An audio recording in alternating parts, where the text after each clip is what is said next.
the black lady that was over here yesterday? I wasn't here yesterday. They kicked her out for sleeping on the floor, but they always let her sleep on the floor.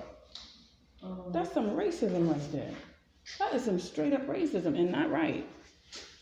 Wow. Not to mess up anything for her. I think people should be able to until they can get some comfortable chairs in here. This is very, not only is it painful, it's dangerous. You can get a blood clot. I got a Charlie horse, it's very painful.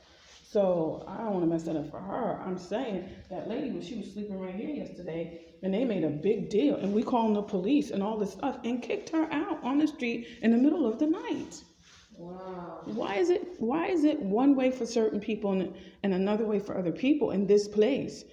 Even when the girl came in the other day, security's like, oh, I'll show you where to go. She already was here. She knows where to go. But they running to help her. And then other people, you can't sit there, I can't see you. And talking real nasty to you. You know, it's just not fair. Yeah. Well, that's one thing I'm gonna address with DHS, because they made a big deal. They called the supervisor. They had like 2 other security guards yelling at the girl, being disrespectful to her. Yep, that was last night, or this morning, technically, because it was after midnight.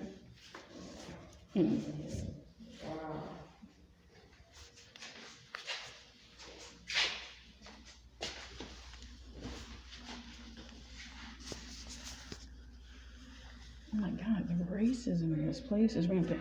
The girl is Spanish, and she looks a little more white. She looks a little bit like a mixture of Takashi 6ix9ine and Billie Eilish, you know, and they treat her so specially. I do think she's probably in the crime group of people that are messing with me that also will give her extra favor here.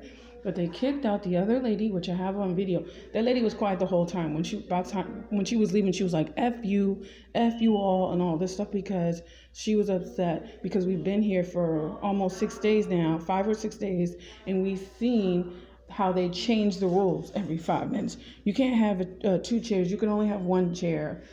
Or then other people take 2, and then it's okay.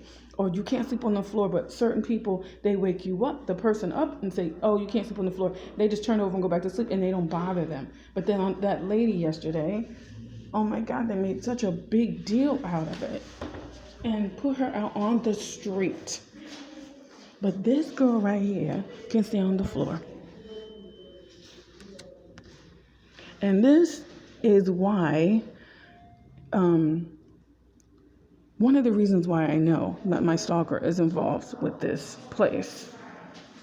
One of the reasons that I know that they opened up this place really fast and they are saying, oh, we were here already. Nobody was here. They did not have clients like this. We were the first group of people in here because somebody died one day. The next day, that same night, the security guard told me that I know too much, I'll talk, threw my things out the door, but I came back in. And then the next day, security guards at the drop-in center called the living room, a part of Bronx Works, set it up for me to be assaulted, which I can prove, or very good circumstantial evidence, because the night before, he tried to get this other girl to assault me, but she wasn't even there. He was yelling for her.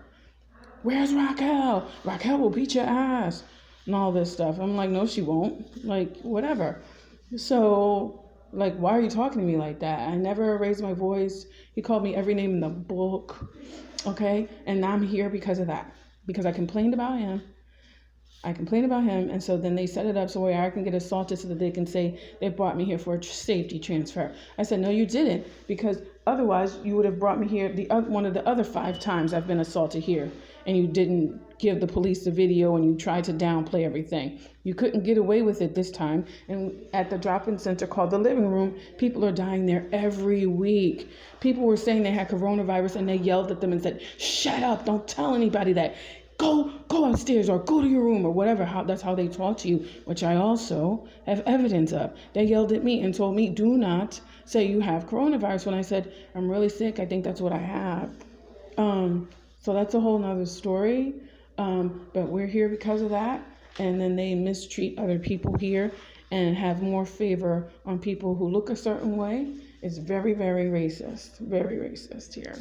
And also, they are unprepared. They only fix the holes in the ceilings. because I called DHS and they tried to cover over what they did wrong, but they also locked the doors. There's 3 rooms up here, and they don't allow us in all 3. But when that girl came, the one who's on the floor, then all of a sudden this room was open. So only 2 of them are open now, and 1 is locked. So anyway, this place is called the Haven on 142nd Street and 3rd Avenue, and it's just the same thing's going to repeat here. People are going to start dying here, just like they're dying at the living room. And this is the second night that we had an ambulance here. I think there may have been another night too, but people are sick and they don't care. It's chilly in here. We're not allowed to bring our blankets in here. You got to use these little chairs. It's very uncomfortable. You can't sleep on the floor unless you're that girl who's over there on the floor now. Everybody else has to sleep on the chair. And I'm in a lot of pain. They curse you out. They call you names. It's disgusting how these drop-in centers are run. I would like to help change that. I have great ideas for this place since it's still brand new, but nobody's listening to little old me.